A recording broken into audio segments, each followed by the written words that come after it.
నమస్తే, welcome to square talks. నేను మీ భాను దాడి.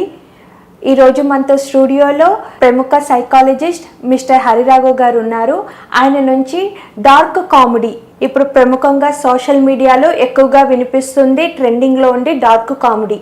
ఇలాంటి అశ్లీలత వైపు మొగ్గు చూపే యువత ఎలాంటి మానసిక స్థితితో ఉంటారో ఈరోజు మనం ఆయన నుంచి అడిగి తెలుసుకుందాం. సార్ నమస్తే. సార్ అసలు డార్క్ కామెడీ అంటే ఏవేవి విభాగాల కింద వస్తాయి సార్? రైట్, ఇక్కడ ఆ పేరులోనే ఉంది డార్క్ అనేటువంటి వర్డ్ వాడుతుంది. అంటే అది వెలుతురులో ఉండదు, చీకటిలో చేసేటువంటి ఇది.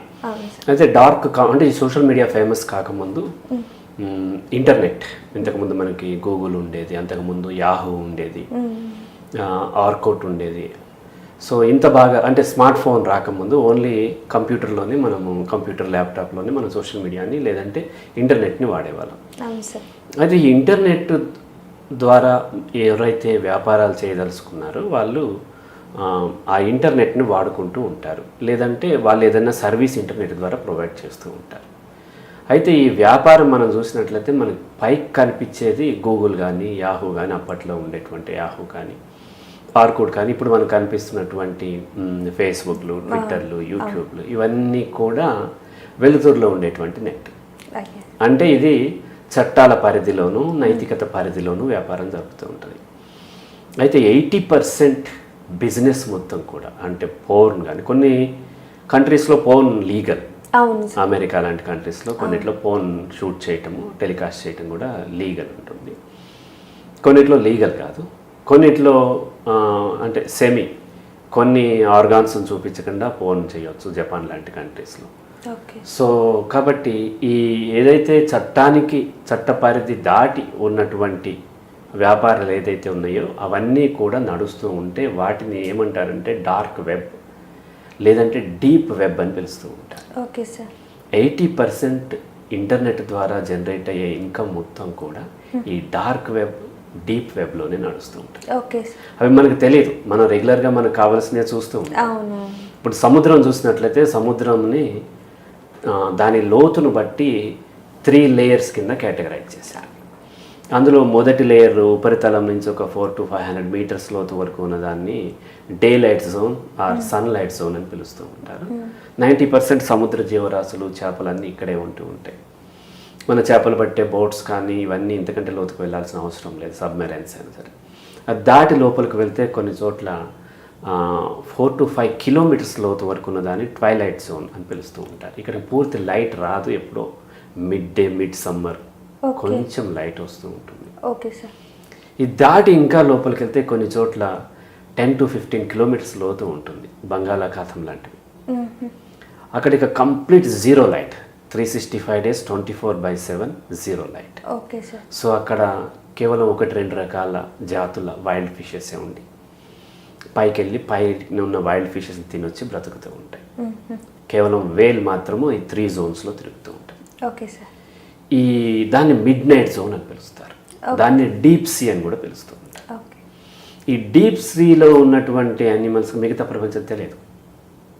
బయట ఉంటుంది, లైట్ ఉంటుంది, భూమి ఉంటుంది, ఇవేమి కూడా అవి చూసినటువంటి పాప అనుభవం, ఎందుకంటే అక్కడే పుట్టి అక్కడే చనిపోతూ ఉంటాయి. అలాగే ఈ డే లైట్ జోన్లో ఉన్న వాటికి ఆ డీప్ సీ ఉంటుందని కూడా తెలియదు, అక్కడ పోవాల్సిన అవసరం లేదు.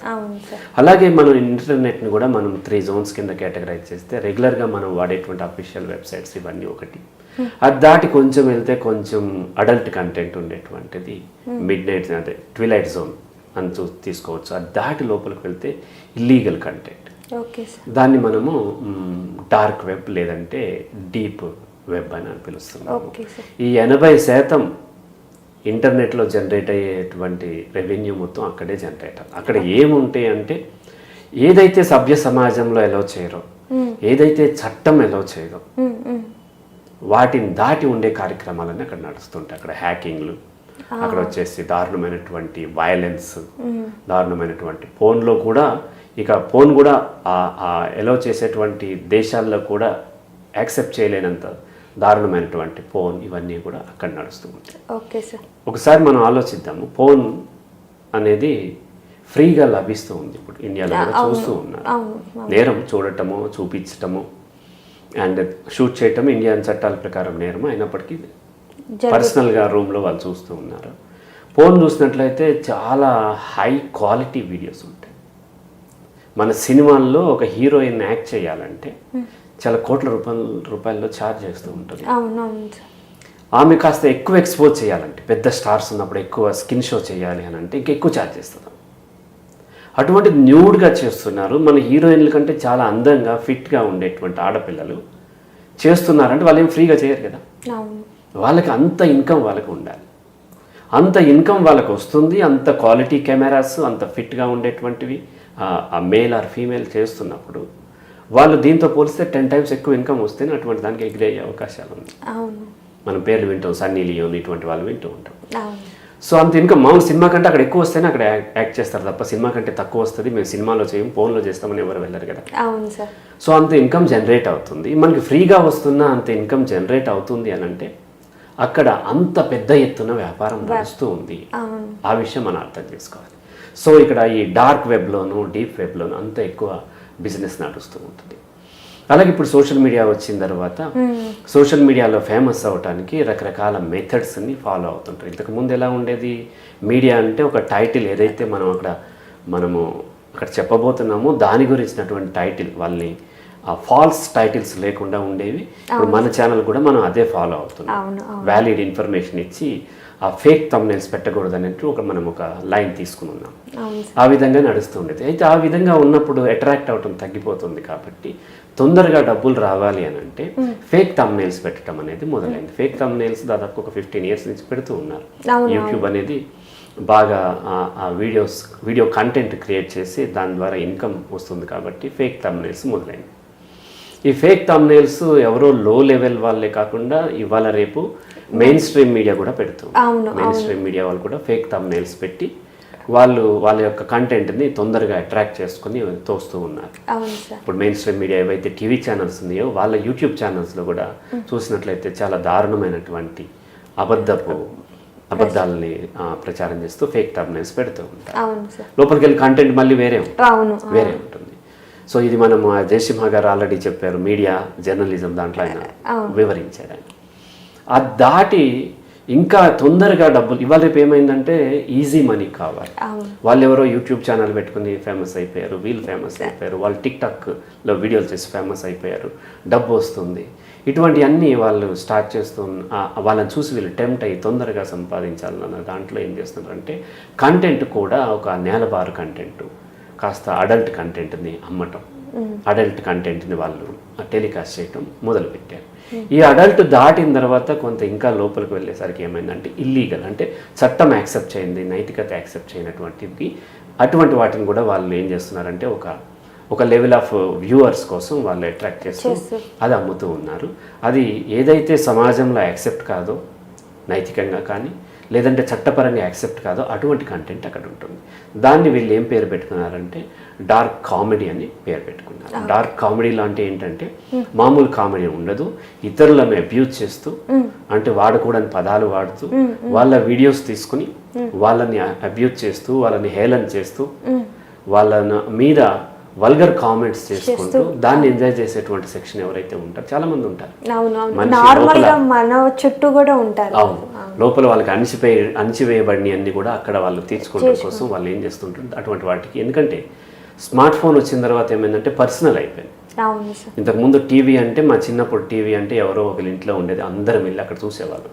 సోషల్ యాక్టివిటీ టీవీ చూడటం, టీవీలో డిస్ప్లే చేసే టెలికాస్ట్ చేసేటువంటి సినిమా కానీ న్యూస్ కానీ లేకపోతే ఏదైతే సీరియల్స్ కానీ సోషల్ యాక్టివిటీ. ఆ తర్వాత ఇంకా టీవీలు పెరిగిపోయింది, బెడ్రూమ్లో టీవీ వచ్చేసింది హాల్ నుంచి.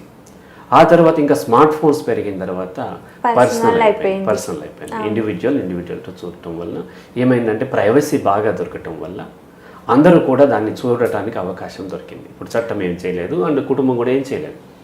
అక్కడ ఆ ఇంట్లో కుటుంబంలో ఉన్న తాత దగ్గర నుంచి తండ్రి దగ్గర నుంచి కొడుకు దాకా కూతురు దాకా అందరూ కూడా ఏ కంటెంట్ చూస్తున్నారు అనేది వేరే వాళ్ళకి తెలిసే అవకాశం లేదు. కాబట్టి పర్సనల్ రూమ్స్లో పర్సనల్ క్యాబిన్స్లో మనం చూసాము. మనము కర్ణాటకలో అసెంబ్లీలో ఫోన్ చూస్తూ ఎమ్మెల్యేలు చూశారు, అలాగే పార్లమెంట్లో కూడా కొంతమంది చూసినట్టుగా మనకి న్యూస్ వచ్చినాయి.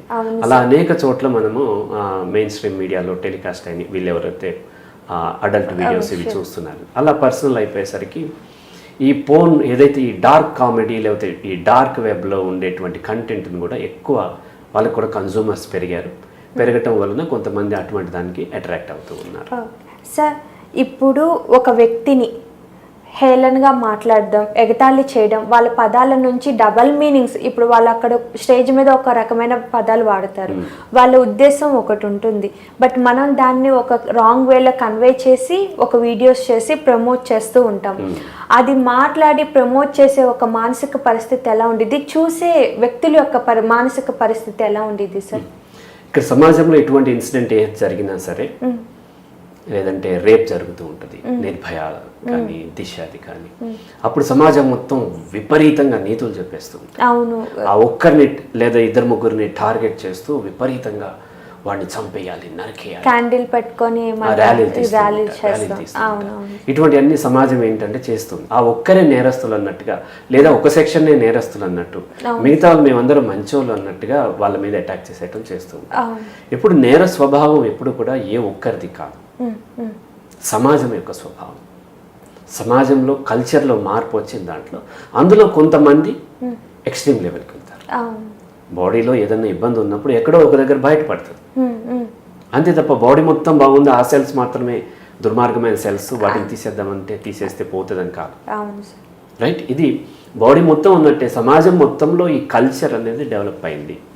మనం చూసినట్లు ఇంతకుముందు కూడా మామూలుగా మనకి సంగీత కచేరీలు జరుగుతూ ఉంటాయి, అక్కడక్కడ డ్రామాలు ఇచ్చేవాళ్ళు సినిమాలు రాకముందు కూడా, నృత్య ప్రదర్శనలు, అటువంటి అన్ని కూడా బుర్ర కథలు, హరికథలు.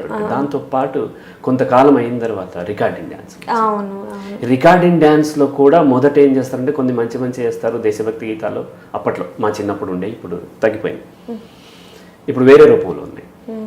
ఆ తర్వాత కొంచెం నైట్ అవుతున్న కొద్దీ పిల్లలు ఆడవాళ్ళు వెళ్ళిపోయిన తర్వాత ఈ భక్తి గీతాలు, మామూలు డ్యూయెట్స్ అవి ఇవి వేస్తారు. వెళ్ళిపోయి 11, 12 ఆ టైం వచ్చేసరికి అందరూ వెళ్ళిపోయి ఓన్లీ అడల్ట్ మిగిలినప్పుడు ఇక వల్గర్ ఇవన్నీ వేస్తూ ఉంటారు. ఇప్పుడు యూట్యూబ్లో మనం చూసినట్లయితే అక్కడ రికార్డింగ్ డ్యాన్స్లో వల్గర్ ఇవన్నీ ఉంటూ ఉంటారు. సో ఆ వల్గర్ కంటెంట్ చూసే వాళ్ళు ఉన్నారు, చాలామంది దానికోసం వస్తూ ఉన్నారు. అలా కల్చర్ మారుకుంటూ సినిమాల్లోకి వచ్చింది. సినిమాల్లో మా చిన్నప్పుడు పాతాళ భైరవన్, అంటే నేను పుట్టకముందే వచ్చినట్టుంది, పాతాళ భైరవన్ ఒక సినిమా వచ్చింది.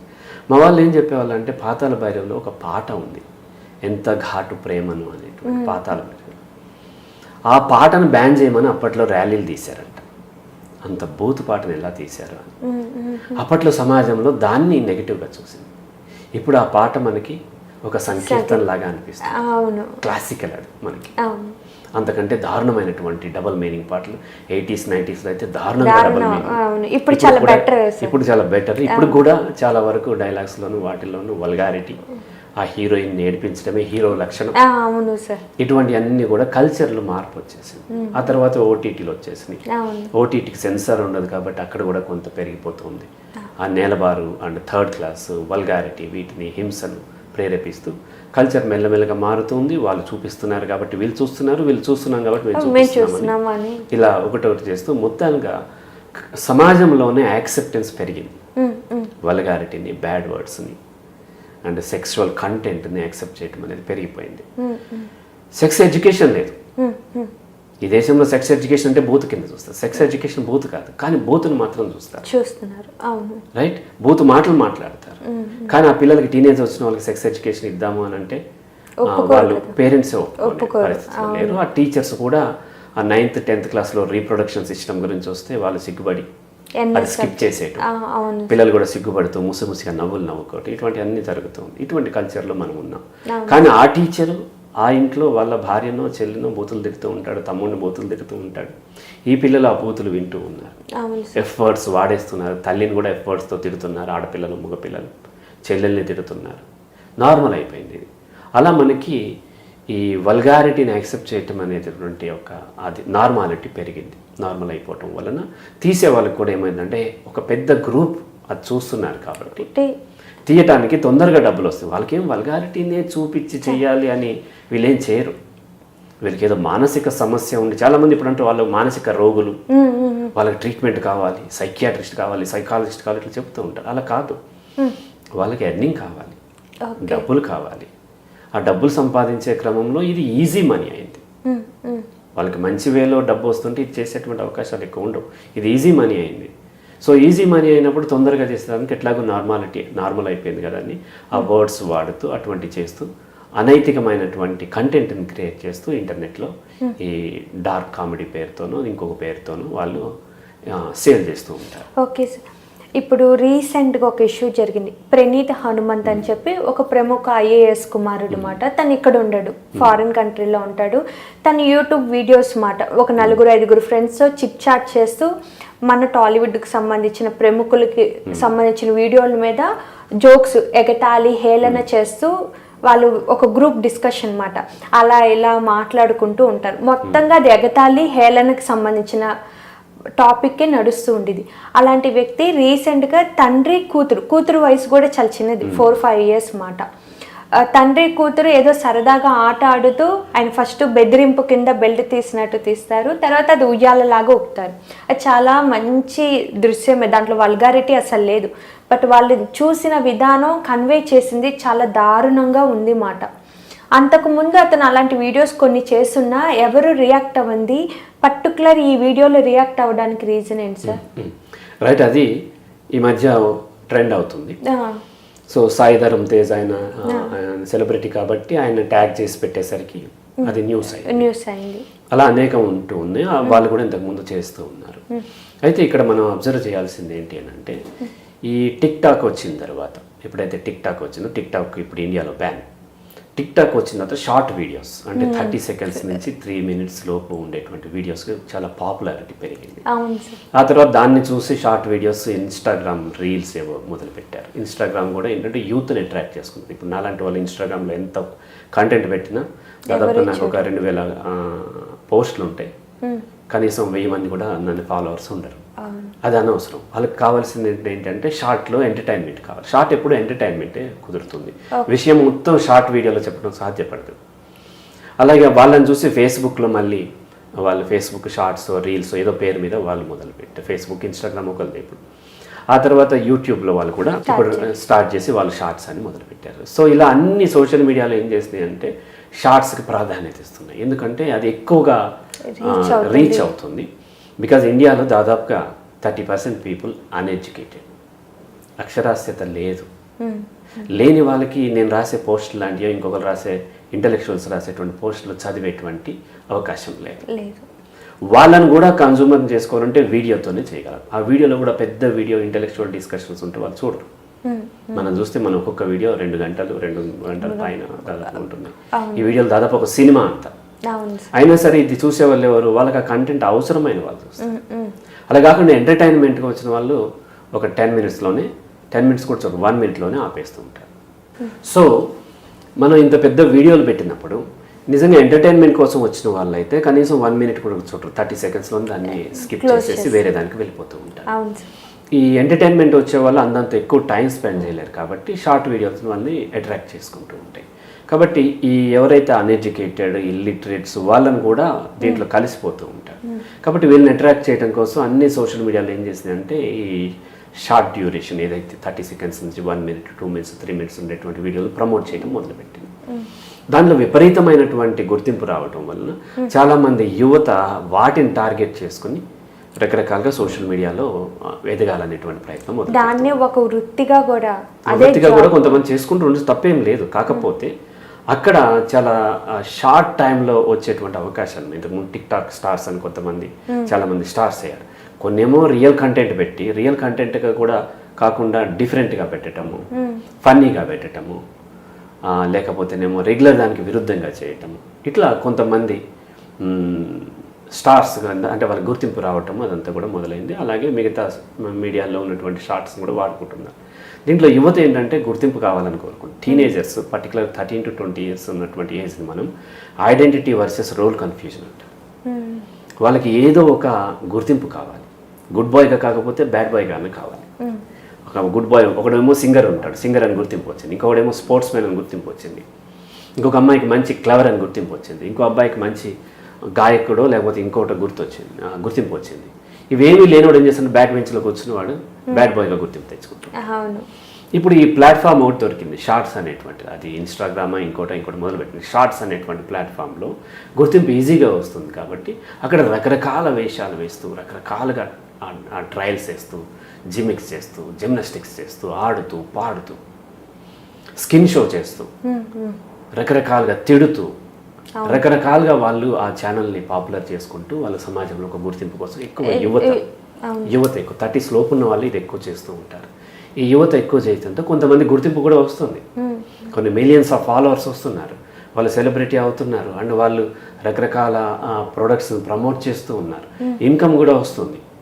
ఇట్లా వచ్చేసరికి ఇది ఒక వే ఉందని కొంతమంది దాంట్లో చూజ్ చేసుకుంటూ, దాంట్లో ఇక ఎక్స్ట్రీమ్ లెవెల్ అంటే కొన్ని ఇప్పుడు సపోజ్ సైకాలజీ చెప్పాలంటే ఆల్రెడీ 10 మంది సైకాలజిస్టులు చెప్తూ ఉంటారు. ఆ సైకాలజీని ఇంకొద్దిగా ఏదో మసాలా కలిపి చెప్పడానికి ఇంకోళ్ళు ట్రై చేసే అవకాశం ఉంది. అలా రకరకాల దాంట్లో ఏమైంది అని అంటే ఇంకా రకరకాల వేస్ దొరికినాయి. అవేంటి అని అంటే ఈ సోషల్ మీడియాస్ కూడా ఏం చేసినాయి అంటే మీ ఒరిజినల్ కంటెంట్ కాకుండా ఇప్పుడు మనం చూసినట్లయితే మన ఛానల్లో ఏది పెట్టినా సరే మన కెమెరాతో షూట్ చేసింది పెడతాం. అవును సార్. ఈవెన్ మ్యూజిక్ కూడా ఎక్కడి నుంచో డౌన్లోడ్ చేసుకుంది ఏది మనం పెట్టాం, మ్యూజిక్ కూడా పెట్టాం. ఏదైనా మనం టైప్ చేయాలి, మనం చేయాల్సిందే.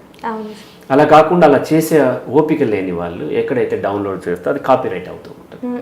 కాబట్టి యూట్యూబ్ కానీ మిగతా వాళ్ళ కంటెంట్ని కాపీ చేయడానికి అంగీకరించు. అయితే ఈ మధ్య కాలంలో గత కొన్ని సంవత్సరాలు, ఒక 4-5 సంవత్సరాల నుంచి ఏమైందంటే ఈ సోషల్ మీడియాస్ ఇంకా వాళ్ళకి ఏంటి బిజినెస్ బాగా నడవాలి కాబట్టి కొన్ని రకాల ఆప్షన్స్ ఇచ్చింది. ఏంటంటే వేరే వాళ్ళ కంటెంట్కి మీ యొక్క వ్యూని యాడ్ చేస్తూ వాళ్ళ కంటెంట్తో కలిపి మీరు షేర్ చేయొచ్చు. కొన్ని రీల్స్ కానీ లేకపోతే కొన్ని షార్ట్స్ కానీ చూస్తే ఆశ్చర్యం. వీళ్ళు ఏం చేయరు, అక్కడ ఆల్రెడీ ఉన్నదాన్నే షేర్ చేసి పక్కన ఇంకో విండోలో 50% వీళ్ళది ఉంటుంది, వీళ్ళు జస్ట్ నవ్వుతూ ఉంటారు, లేదంటే చప్పట్లు కొడుతూ ఉంటారు, బాగా చేసామంటూ ఉంటారు.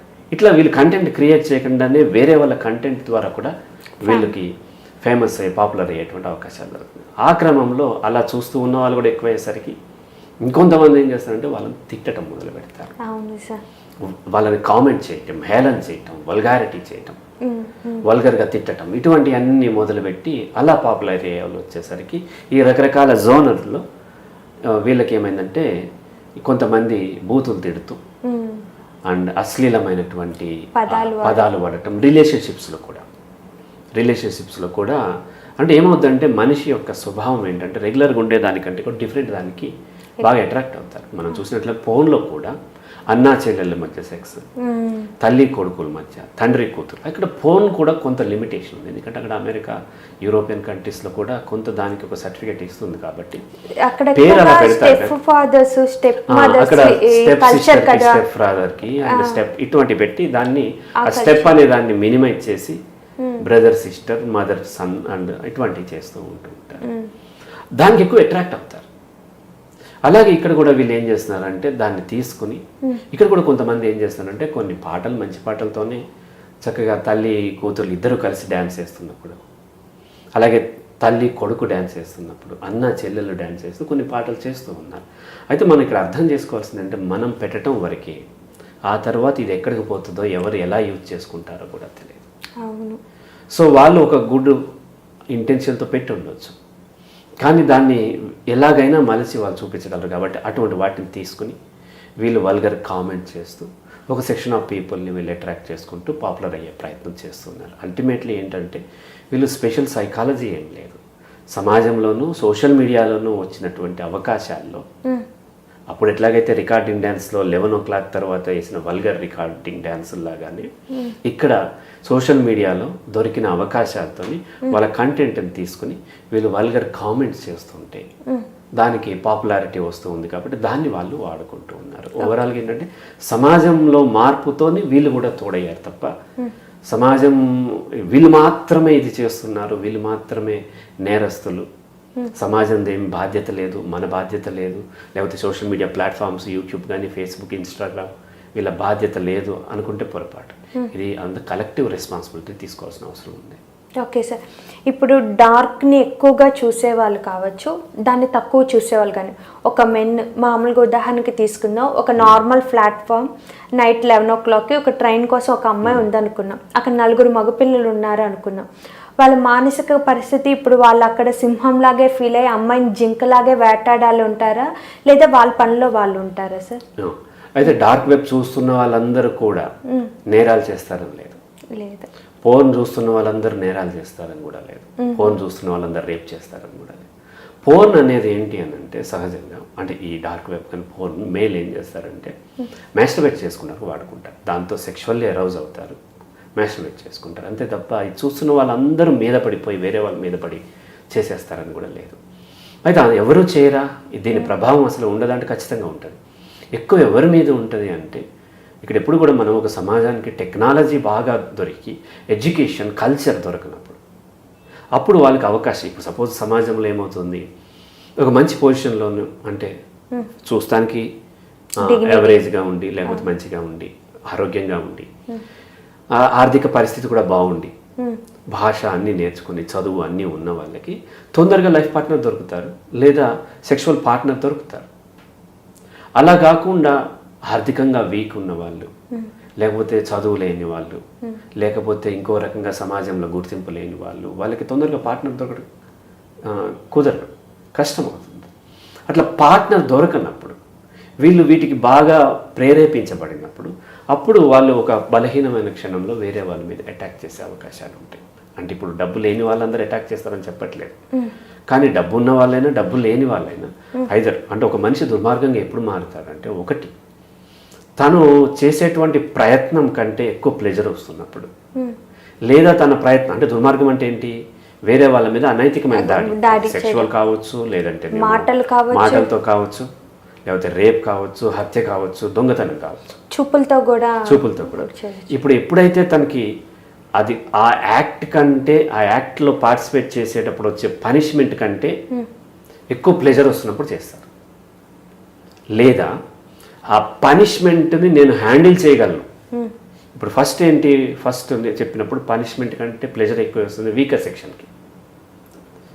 సెక్షన్కి ఎక్కువ ఇంకెక్కడ దొరకదు అన్నప్పుడు అక్కడ వాళ్ళు అటువంటి యాక్ట్ చేసే అవకాశం ఉంది. లేదా పనిష్మెంట్ నేను హ్యాండిల్ చేయగలను అనుకున్నాను, వీళ్ళెవరు హయ్యర్ సెక్షన్ అధికారంలో ఉన్న వాళ్ళు. ఇప్పుడు ఒక భూస్వామి ఉంటాడు, పనమ్మాయి ఉంటుంది, పనమ్మాయి వాళ్ళ హస్బెండ్ అక్కడే పనిచేస్తున్నారు, భూస్వామి భార్య కూడా ఉంటాడు. ఈ భూస్వామి ఆ పనమ్మాయి మీద కోరిక పుడితే బలవంతం చేసే అవకాశాలు ఎక్కువ ఉంటాయి. అవును సార్. ఎందుకు, అతను బలంగా ఆర్థికంగా బలంగా ఉన్నాడు, ఆమె రియాక్ట్ అయినా సరే ఆమె తీసేయటము తోసేయటము దబాయించేసేయగలదు. అదే కోరిక పని అతనికి ఉంటే, అదే కోరిక ఆ భూస్వామి భార్య మీద ఉంటే అతను అదే పరిస్థితి చేసే అవకాశం లేదు. కాబట్టి ఆర్థికంగాను సామాజికంగాను బలంగా ఉన్న వాళ్ళు కూడా ఆ పర్యవసానాలు అంటే పనిష్మెంట్ ఏదైతే ఉందో సమాజం నుంచి వచ్చేది దాన్ని హ్యాండిల్ చేసుకోగలనని భావించినప్పుడు కూడా ఆ యాక్ట్లోకి పార్టిసిపేట్ చేసే అవకాశం ఉంది. లైక్ ఇప్పుడు ఈ అబ్బాయి ఎలాగైతే వాళ్ళ నాన్న యొక్క పరపతిని అడ్డు పెట్టుకుని, అది మనం చెప్పలేము, అది మనకు తెలియదు. ఇది ఈ అబ్బాయిదైతే ట్రెండ్లో పార్ట్గా అటువంటి చాలా మంది చేస్తున్నారు కాబట్టి అతను కూడా చేస్తూ వచ్చి ఉంటాడు. అంతేగాని ఐఏఎస్ అయినంత మాత్రం నేరం చేసినంత మాత్రం వెంటనే అతను ఏం కాపాడలేడు కూడా.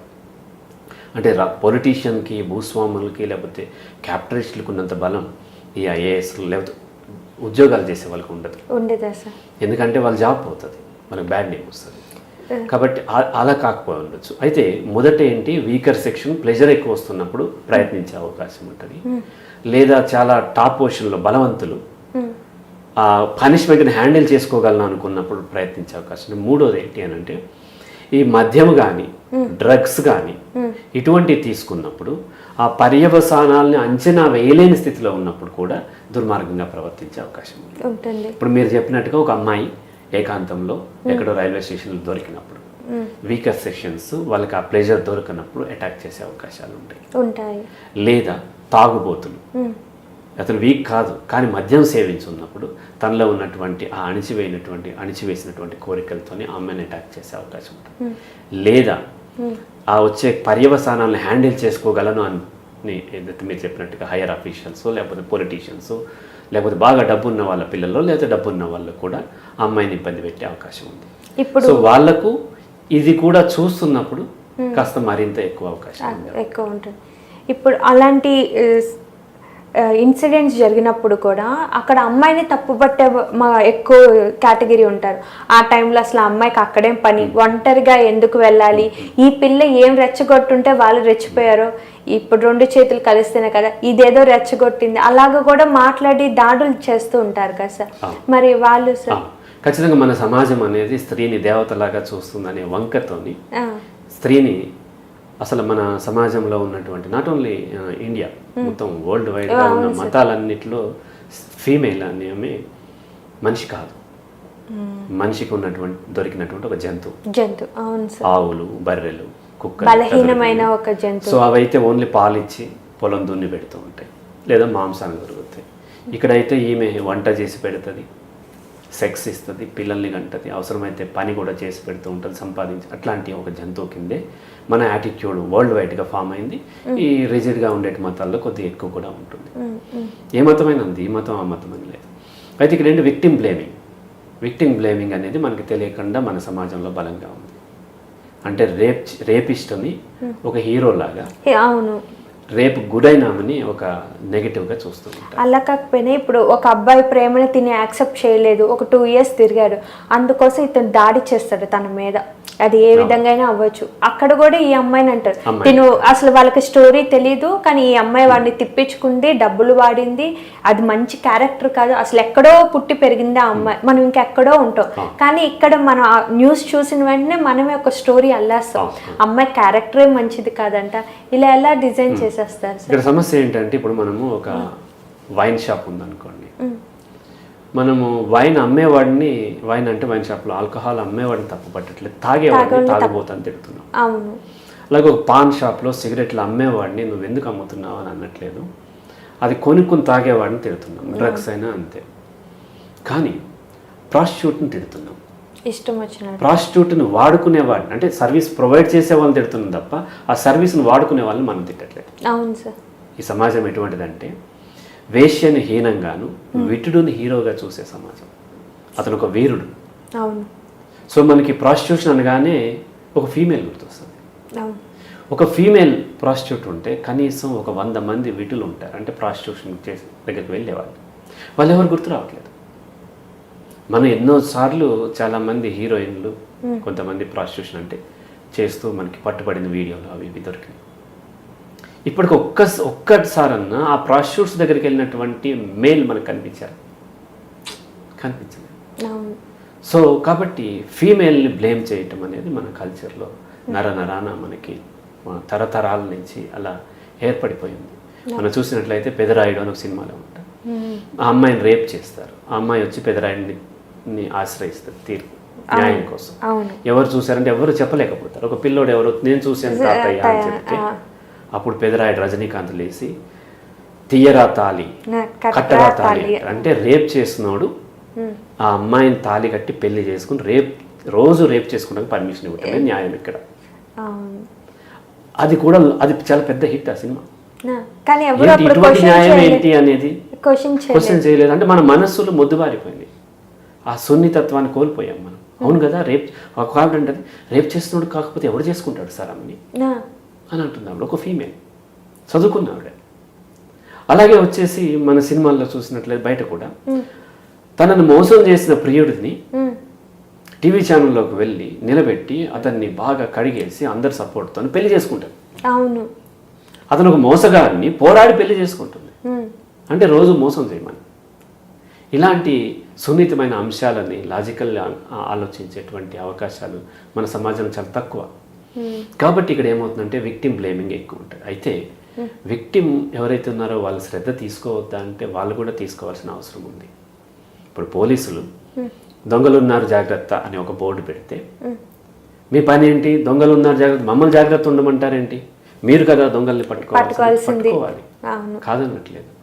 కానీ వాళ్ళ పరిధి ఎంతవరకు ఉంటుంది, వాళ్ళు ఎంతవరకు చేస్తారు, వాళ్ళు మిస్ అయితే మీరు రెడీయా దొంగతనం చెప్పించుకోవడానికి? కాదు కదా. కాబట్టి 2 వైపుల నుంచి కూడా జాగ్రత్త అవసరం. సమాజం ఎప్పుడూ మారుతూనే ఉంటుంది, సమాజంలో నేరాలు పెరుగుతూనే ఉంటాయి. పెరగటం వాంఛనీయమని చెప్పట్లేదు, దాన్ని అరికట్టడానికి పోలీసులు పనిచేస్తూనే ఉంటుంది, వ్యవస్థ పనిచేస్తూ ఉంటుంది, పనిచేయాలి కూడా. ఇంకా పెరగాల్సిన అవసరం చాలా ఉంది. అలాగని వాళ్ళదే బాధ్యత, ప్రభుత్వాలదే బాధ్యత అని చెప్పేసి మనం కూడా విచ్చలవిడిగా ఉన్నట్లయితే రేపొద్దున ఏదైనా జరిగినప్పుడు బాధపడాల్సింది మనమే కదా. కాబట్టి మన జాగ్రత్త కూడా 2 సైమల్టేనియస్గా ఉండాల్సిన అవసరం ఉంది. కాబట్టి నేనేం చెప్తానంటే మంచివాడు చెడ్డవాడు చూసి కాదు, నీకు సేఫ్టీ ఉంటే వెళ్ళు.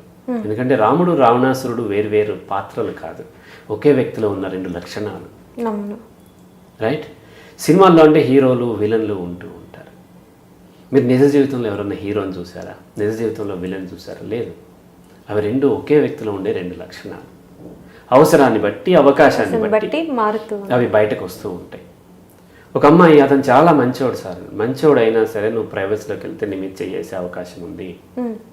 వాడు రావణాసురుడైనా, అంటే రావణాసురుడు చెడ్డోడా మంచోడు చెప్పి ఒక బ్యాడ్ క్యారెక్టర్ అయితే, వాడు బ్యాడ్ క్యారెక్టర్ అయినా సరే పబ్లిక్లో ఉన్నప్పుడు నీ మీద చేయటానికి భయపడతాడు. కాబట్టి వాడు మంచోడని ప్రైవసీలోకి వెళ్ళొద్దు, వాడు చెడ్డోడు కాబట్టి దూరంగా ఉండాల్సిన అవసరం. నీ అవసరాన్ని బట్టి నీ సేఫ్టీని పెట్టుకుని నువ్వు వెళ్ళాలి. సో ఎప్పుడైనా అట్లా లేట్ నైట్ ఉండాల్సి వచ్చినప్పుడు నువ్వు వేరే వాళ్ళ ఎవరైతే పబ్లిక్లో ఉండటమో, లేకపోతే వేరే వాళ్ళకి ఇన్ఫర్మేషన్ ఇవ్వటమో, పోలీసులకు హెల్ప్ తీసుకోవటం అటువంటివి తీసుకోవాలి తప్ప, నా హక్కు, నేను చీకట్లో ఒక్కదాన్ని ఇక్కడ ఉంటాను, నన్ను ముట్టుకునే హక్కు లేదు కదా అంటే నిజంగా లేదు. కానీ చట్టం నిన్ను కాపాడలేదు. చట్టం రేపొద్దున నిన్ను డ్యామేజ్ చేసిన వాటికి శిక్షిస్తుంది అంతే.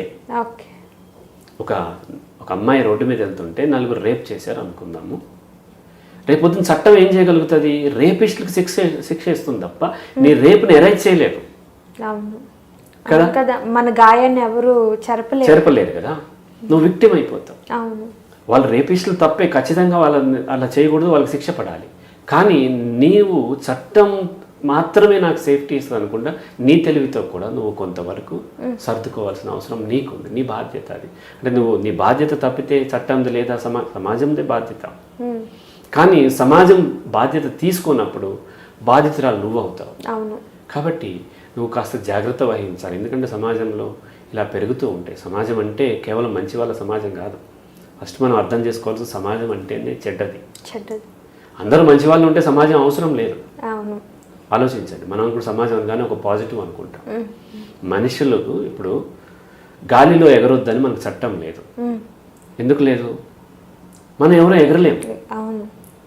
కానీ దొంగతనం చేయొద్దని చట్టం ఉంది. ఎందుకు? మనిషి దొంగతనం చేసే అవకాశాలు ఉన్నాయి. అవసరాన్ని బట్టి కూడా చేస్తారు. రేప్ చేయొద్దని చట్టం ఉంది, మోసం చేయొద్దని చట్టం ఉంది. ఎందుకంటే ఇది మనిషి స్వభావం.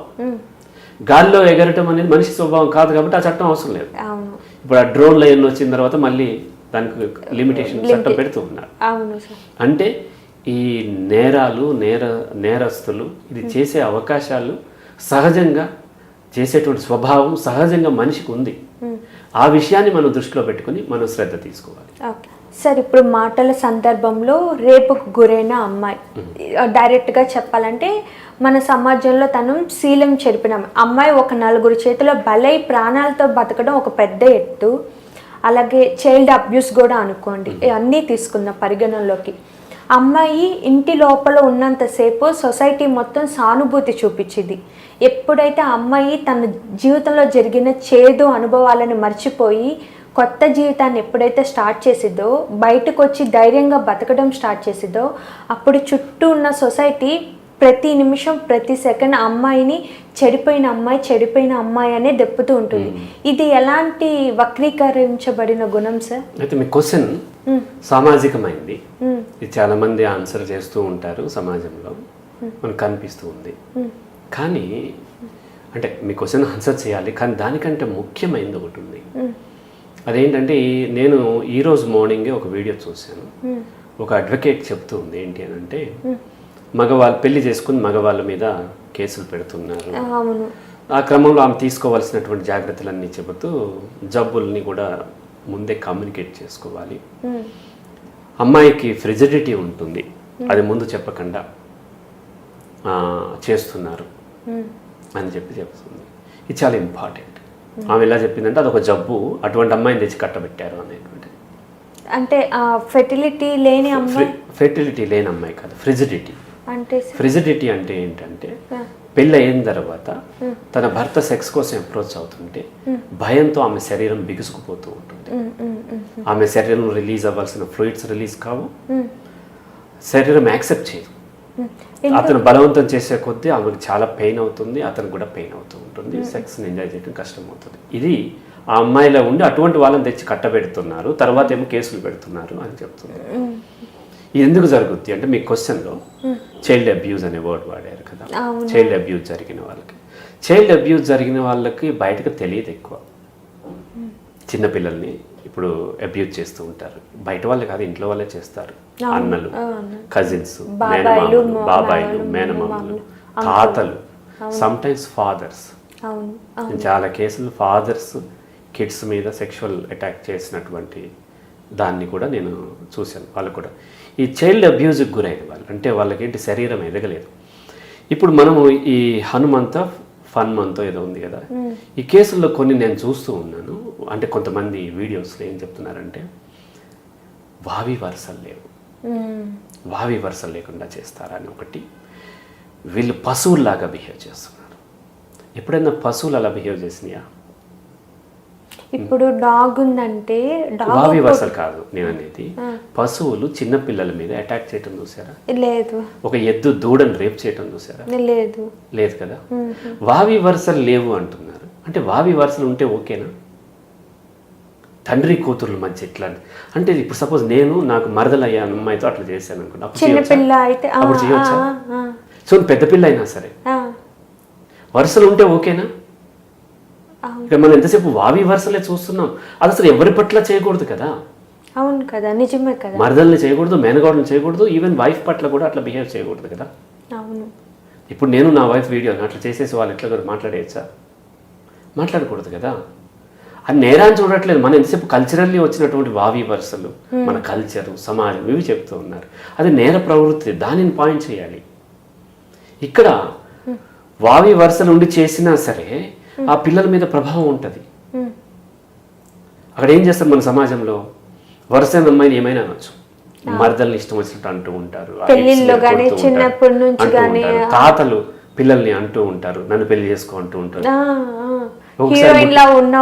అంటూ ఉంటారు, మేనమామలు అంటూ ఉంటారు, నీకు వరుస అయినోడే కదా అంటుంటారు. ఇటువంటి క్రమంలో వాళ్ళు ఏం చేస్తారంటే కొంత లీడ్ తీసుకుని వాళ్ళ మీద అబ్యూజ్ బిహేవ్ చేసే అవకాశం. ఇది చేసినప్పుడు అప్పుడు చిన్నపిల్లలు, వాళ్ళకి ఇంకా శరీరం ఎదగలేదు, వాళ్ళు 10-15 years లోపు ఉన్నటువంటి వాళ్ళు ఇంకా చిన్నప్పుడు కూడా చేస్తుంటారు, 6-7 సంవత్సరాల పిల్లల మీద కూడా చేస్తూ ఉంటారు. ఇట్లా చేస్తున్నప్పుడు వాళ్ళ శరీరం ఎదగనప్పుడు సెక్స్ అంటే కలిగిన భయం ఎదిగిన తర్వాత ఫ్రిజిడిటీగా మారుతుంది. ఓకే. మనకి తెలియకుండా నేను చూస్తూ ఫీమేల్ కేసులు మాట్లాడుతున్నాను, 50% ఆడవాళ్ళు ఫ్రిజిడిటీ ఉంది. తర్వాత భర్త బలవంతంగా చేసి పెయిన్ అయినా సరే భరిస్తూ ఉంటారు, వాళ్ళు సెక్స్ ఎంజాయ్ చేయలేరు. రాగలరు, కానీ అంత ఓపికగా తన పార్ట్నర్ కేర్ తీసుకుని చేసినప్పుడు రాగలుగుతారు. ఉంటారా సార్ అలాంటి వాళ్ళు? వెరీ రేర్గా ఉంటారు. ఈ మధ్య నా క్లయింట్ ఒక అమ్మాయికి ఫ్రిజిడిటీ ఉంది. తన భర్త అది నాకు ఎక్స్ప్రెస్ చేసింది. తన భర్తతో నేను మాట్లాడాను, ఆ అమ్మాయి మాట్లాడి భర్త చాలా కోఆపరేట్ చేసి ఒక 3 months పట్టింది అమ్మాయితో సెక్స్లో, పెళ్ళైన సెక్స్లో పార్టిసిపేట్ చేయడానికి. ఇప్పుడు అమ్మాయి సెక్స్ ఎంజాయ్ చేయగలుగుతుంది.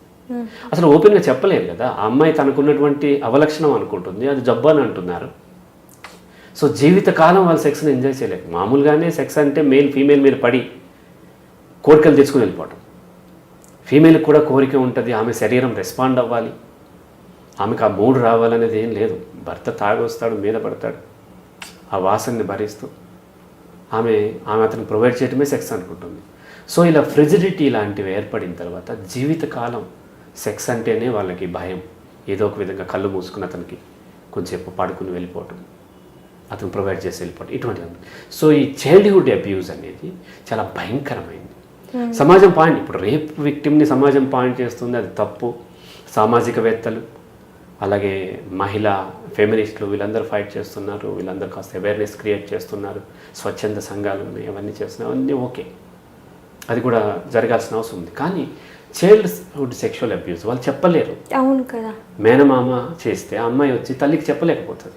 ఇంకా పైపెచ్చు కొంతమంది తల్లులు కూడా నేను మేనమామ దగ్గరికి వెళ్ళనంటే ఎందుకు వెళ్ళావు, రేపు నీకు పెళ్లి చేయాల్సింది అతనే, వాళ్ళే కదా దగ్గరుండి చూసేది చెప్పేవాళ్ళు. అలాగే వచ్చేసి సిబ్లింగ్స్ మధ్య జరుగుతూ ఉంటుంది.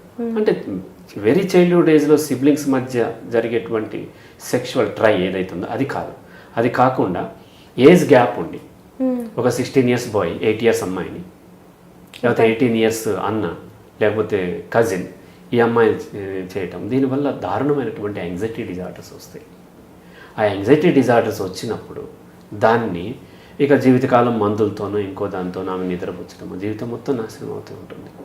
కాబట్టి ఈ సమాజంలో ఏదైతే వల్గారిటీ నార్మలైజ్ అవుతుందో కేవలం వావి వరుసలున్న కాంటెక్స్టే కాకుండా అసలు ఇది చేయటం అనే ఏదైతే వాళ్ళ యొక్క ప్రవృత్తి ఉందో అది నేర ప్రవృత్తి, అది వావి వరుసలు ఉన్నా కూడా చేయకూడదు అనే విషయాన్ని వాళ్ళని ఎడ్యుకేట్ చేయాలి. నడుస్తుంది కదా ఇప్పుడు. సపోజ్ అతను కూడా డబ్బు కోసమే చేస్తుంటాడు, తన ఛానల్ పాపులర్ అవ్వాలి, బాగా డబ్బు రావాలని. పేరెంట్స్ కూడా నువ్వు ఇట్లా చెయ్యని ఎంకరేజ్ చేసి ఉంటారు కదా, చాలామంది పేరెంట్స్ కూడా పాయింట్ చేస్తున్నారు. వాళ్ళందరూ కూడా యూట్యూబర్ అంట, అతను కూడా మంచి పేరు ఉన్న అతను, వాళ్ళందరూ చేయాలని అనుకోరు కదా, ఇతను కూడా చేయాలని అనుకుని ఉండరు. కాకపోతే క్రేజీగా సినిమాల్లో డైలాగులు ఉన్నాయి, మనం ఇతను ఒకటే పాయింట్ చేస్తున్నాం. జబర్దస్త్లో ఎటువంటి డైలాగ్స్ ఉంటాయి, అలాగే వచ్చే సినిమాల్లో ఎటువంటి డైలాగ్స్ ఉంటాయి. సినిమా మొత్తము 2.5 గంటల్లో 2.25 గంటల అమ్మాయిని ఏడిపించడము, వైలెన్స్, వల్గారిటీ, సెక్స్, బూతులు ఇవే కదా ఉండేది. ఈ మధ్య మహేష్ బాబు కూతుర్ని, మహేష్ బాబుని ట్రోల్ చేశాను. మరి మహేష్ బాబు సినిమాలో మొన్న ఈ మధ్య వచ్చిన సినిమాలో వాళ్ళు ఎవరో చెప్పారు, ఆ హీరోయిన్ని గుడ్డు నువ్వు పెట్టావా కోడి పెట్టిందా అని అడిగి మహేష్ బాబు అడిగాడు. అటువంటి చూసినటువంటి వాళ్ళు ఏం కామెంట్ చేస్తారు? మనకి కొంత సామాజిక బాధ్యత ఉంటుంది కదా సెలబ్రిటీస్కి. ఇప్పుడు చిరంజీవి ఏం చేశాడంటే, తను ఆయన ఎవరు మన రమేష్ గారితో ఇంటర్వ్యూ మీరే చేశారు. అవునవును, థమ్స్అప్ యాడ్ ఏం చేశారంటే, ఆయన ఇట్లా ఇది హామ్ చేస్తుందని తెలుసుకున్న తర్వాత వెంటనే దాని నుంచి విరమించుకున్నాడు ఆయన. అవును, ఎందుకు విరమించుకోవాలి? డబ్బు వస్తుంది కదా. సామాజిక బాధ్యత. మనకు భగవద్గీతలో కృష్ణుడు చెప్పాడు కదా, ఉత్తముడు ఏదైతే అనుసరించునో అధముడు కూడా అదే అనుసరించును. ఒకవేళ చిరంజీవి ఆ థమ్స్అప్ని యాడ్ చేస్తే తన ఫాలోవర్స్ అందరూ కూడా కోట్ల మంది అది తాగి ఆరోగ్యాలు పాడయ్యాడు. సామాజిక బాధ్యతతో దాన్ని విరమించుకున్నాడు. కానీ చాలామంది సెలబ్రిటీస్ ఇంకా థమ్స్అప్ని, కోకోకోలని అడ్వర్టైజ్ చేస్తున్నారు కదా. పార్లమెంట్లో బ్యాన్ చేసినటువంటి ఆ యొక్క డ్రింక్ని అడ్వర్టైజ్ చేసి ప్రమోట్ చేస్తున్నప్పుడు పిల్లలు దాన్ని ఫాలో అవుతారు. అవును, అప్పట్లో శక్తిమాన్ చూసి దూకేసి ఉన్న పిల్లలు చాలా ఉన్నారు కదా. అలాగే ఇప్పుడు మన హీరోలు, అది తెలుగు హీరోలనే కాదు, తమిళ అయినా లేకపోతే హిందీ అయినా, హాలీవుడ్ అయినా, బాలీవుడ్ అయినా, ఏ వుడ్ అయినా సరే, ఆ క్రియేట్ చేసే వల్గర్ కంటెంట్ అది చూసినటువంటి నీ ఫ్యాన్స్, రేపొద్దున నీ ఫ్యాన్స్ కాబట్టి నీకు నీ కూతురు కనకపోవచ్చు, వేరే వాళ్ళ ఫ్యాన్స్ నిన్ను అంటారు కదా. మనం ఇది వచ్చినప్పుడు మాత్రం విక్టిమ్ రోల్ ప్లే చేస్తున్నాం. సాయి ధర్మ తేజ ట్యాగ్ చేశారు, ఓకే. కానీ దానికంటే ఎక్కువ సాయి ధర్మ తేజ తన యొక్క సినిమాల్లో అటువంటి కంటెంట్ లేకుండా శ్రద్ధ వహిస్తే అప్పుడు తన సినిమాల్లో కాదు బయట కూడా హీరో అవుతారు.